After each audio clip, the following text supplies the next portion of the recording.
مرضى الأنمي هؤلاء. أوزي، واو، 98 ألف مشاهدة في يوم. الانمي. من كنت شخص صغير وانا اعشق متابعه الانمي، ابتداء من انمي طوكيو غول اللي ما ادري كيف ما اثر على نفسيتي في ذيك الاوقات صراحه، لكن الان مع تقدم عمري ولما صرت شويه شحط يعني تقدر تقول اني وصلت لمرحله نوعا ما رماديه، ما عاد صرت استمتع بالاشياء الترفيهيه مثل الاول خاصه الانمي.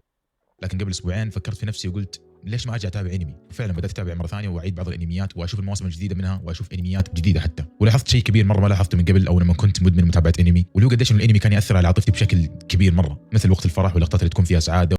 وليس الأنمي فقط ما يؤثر على وقتك، على سعادتك ومزاجك، كل القصص تؤثر على مزاج الشخص. لا توجد الهدف من القصة هو التأثير على سعادتك وعلى مزاجك وعلى مشاعرك. هذا هو الهدف من القصص، أن تؤثر على عواطفك. يعني لم تقل شيء. او الوان كثير، او وقت الحماس والاشياء اللي تصير والاكشن، او حتى وقت الدراما والحزن والبكاء اللي يصير. بس كنت دائما ما اشوف انه حق الانمي عندهم ناس متاثرين اكثر بالانميات مقارنه بالاشخاص اللي يتابعوا لايف اكشن او مثلا مسلسلات وافلام، واتوقع هذا الشيء اللي خلى كثيرين يطلعوا مثلا ميم زي حقت صديق في العاب انمي ما في شكرا، او مثلا ميم ايش علمني الانمي ومن هذا الكلام كله. تعلمت من الانمي ان المراه ليست وبدات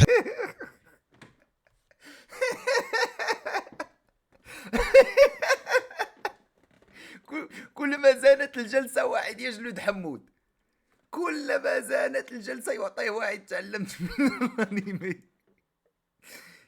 يا عزتي لك يا حمود، يا عزتي يا حمود. اقرا اراء الناس في ريدت مثلا او في تويتر عن ارائهم عن الانمي وقديش الانمي اثر عليهم على حياتهم الطبيعيه او حتى طريقه تفكيرهم او مثلا عقليتهم، لكن للاسف اني بدات انجرف من قراءه اراء الناس عن الانمي لجرائم وقصصات بسبب الانمي. بس والله أثر أنا علي الأنمي،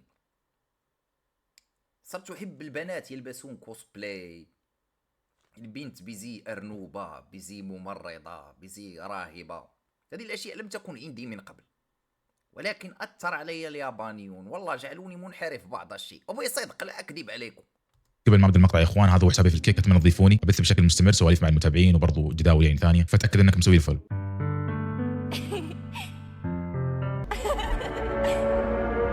وواحده من اكثر القصص اللي تكررت علي هي التعلق بالوايفوز. بكل اختصار الوايفوز هي شخصيات انمي او بنات انمي ينجذب لها المتابع عاطفيا لدرجه انه يعتبرها حبيبته او زوجته الافتراضيه، واكيد انك شفت واحد منهم على النت مثلا زي فانزات ميكاسا، اتوقع هي اشهر شخصيه بين العرب يعني، بس ما اتوقع وما اظن شفت واحد عندنا يتعلق بشخصيه انمي لدرجه الهوس يعني، او للدرجه اللي وصل لها هذا الشخص. هذا الشخص اللي قدامكم في الصوره او الولد هذا كان اسمه تايلر جامبوا ارونس، وهذا الشخص زي ما هو واضح محب كبير للانمي والمانجا، بس تايلر كان عنده انمي يعشقه ويحبه لدرجه.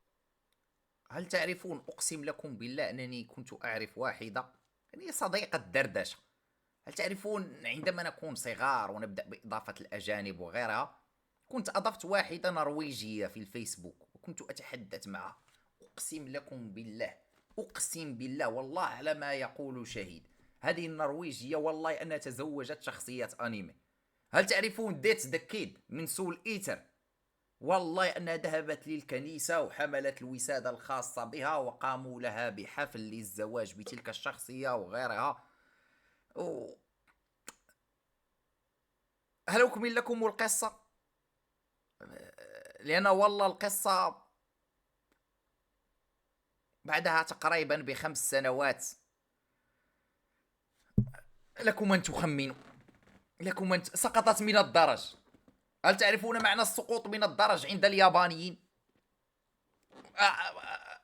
سقط، لا تكتبوا الكلمة، لا تكتبوا الكلمة، المهم أنها سقطت من الدرج. والله كانت فاكد اب، فهؤلاء ناس فاكد اب يكونون مريضين يا أخي.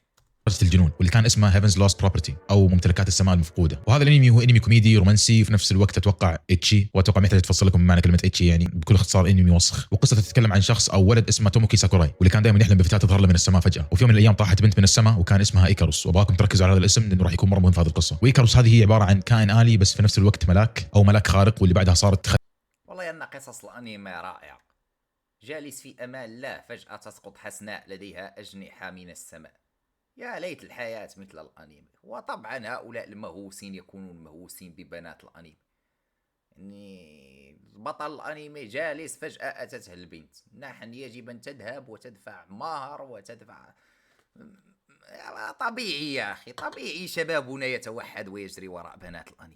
خدامه او معلش خادمه لتوموكي. اوكي اتوقع انه هذا الشرح كان كافي بانه يوريكم فكره الانمي بشكل عام. ومشكله الانمي هذا هو تحس انه صمم علشان يرضي المتابع فقط، او يعني في كميه فان سيرفيس مو طبيعيه، يعني دائما يكون في اشياء ولقطات ترضي المتابع بشكل. وحس هذا اوزي كذاب. لأنه قال توقف عن مشاهدة الأنمي لكنه يعرف كل المصطلحات، الوايفو، الإيتشي، الفان سيرفيس. لا أعرف لما، لكن أحسه الأسلوب حديثي أسلوب حديث فطاحلة، واحد مشاهد له كمية أنميات كبيرة صحيح. أحسه كذب علينا في بداية الفيديو. هل أنا الوحيد الذي شعر بذلك؟ هل أنا الوحيد الذي شعر أنه يدلس وهو مشاهد أنمي كبير؟ يعني من مؤسسي التوحد. مو طبيعي، زي مثلا اللقطات العاطفيه والسعيده والخاليه من الهم والحزن، او اللقطات المخله او الاتشي. وللاسف انه هذا النوع من الانميات هو اكثر نوع يخلي الشخص يتعلق بالقصه وبرضه بالشخصيات. في حاله تايلر، فتايلر كان شخص مهووس، ولما اقول لك مهووس فعلا مهووس بشخصيه ايكاروس، مهووس لدرجه انه اشترى كل شيء متعلق بايكاروس، ايا كان بوسترات، قمصان، فيجرات، اي شيء متعلق بهذه الشخصيه كان يشتريه تايلر، وكان يشتريها بالفلوس اللي امه وابوه كانوا يعطوه اياها كل شهر. يعني ما في الا قوه تصرف على مخده انمي يا ابوي وتكيف على اخر الليل. ومو بس كذا، كان حتى يحبها لدرجه انه كان يكتب لا حول ولا قوة إلا بالله. لا داعي لهذه وتكيف على آخر الليل، لا داعي لي. فهمنا لا تلمح. لها رسائل حب او رسائل اعتراف، مثلا انه انا ايكاروس اسمعي، انا السنه اللي فاتت كلها كنت يعني حرفيا كان يعاملها وكانها شخصيه في الواقع، وكان ينفي ويكره فكره انه هذه الشخصيه مو حقيقيه او ما هي في الواقع معه. واستمر على هذا الحال لفتره من الزمن لما وصل عمره تقريبا 15 وجاء يوم ميلاده. وفي يوم ميلاده تايلر قرر انه يكتب اخر رساله لايكاروس، والرساله الاخيره اللي كتبها لايكاروس اللي كان يقول فيها: شعرت بقلبي يتفجر وروحي تحترق كل مره يتحطم قلبي اكثر وجسدي يؤلمني من الداخل والخارج. انا احب ايكاروس ويؤلمني ان اعرف انها ليست هنا. ما فائده ان تعيش اذا كنت لا تستطيع ان تكون مع الشخص الذي تتمنى رؤيته كثيرا. ما فائده ان تعمل اذا لم تستطيع الانفاق او الخروج مع الشخص الذي تحبه. انا احبها ولو كانت حقيقيه لكنت سعيدا. كنت ساعمل فقط من اجلها، وحتى الان ادرس من اجلها. اريدها ان تصبح حقيقيه يوما ما، وان استطيع ان اقول لها: تزوجيني يا ايكاروس. واحيانا اشعر انني لو كنت بجانبك لاخرجت كل الخير الموجود في الانسان وكل الحزن الموجود في القلب. احبك يا ايكاروس وساحبك الى الابد وللابد. وبعد ما كتب هذه الرساله تايلر راح لغرفته، وللاسف انه انا سقط من الدرج هو الآخر. مع هؤلاء المهووسو الأنمي عندهم نهاية واحدة، مع السقوط من الدرج. حياته. ولما الاهل رجعوا البيت وراح يشيكون عليه او امه وابوه بالذات، حصلوه للاسف وغرفته كانت مليانه بوسترات لايكاروس في كل مكان، وبرضه لقوا جنبها الرساله اللي كان مكتوب عليها الكلام اللي قبل شوي قرأت لكم. وبعدها الاب من هو المانجا انمي كان عليه رقابه ممتازه من الام والاب. هذه القصه صارت في تاريخ 2016 24 اغسطس، لكن حتى هذا اليوم الناس صاروا يتكلمون عن هذه القصه بشكل مستمر، لانها كانت واحده من اكثر القصص اللي خلت مجتمع الانمي يخاف من موضوع الانمي وتاثر فيه بشكل كبير. الحمد لله أنا لست من محبي الأنمي ولست من عشاق هذا الفن الياباني. الحمد لله الحمد لله الحمد لله.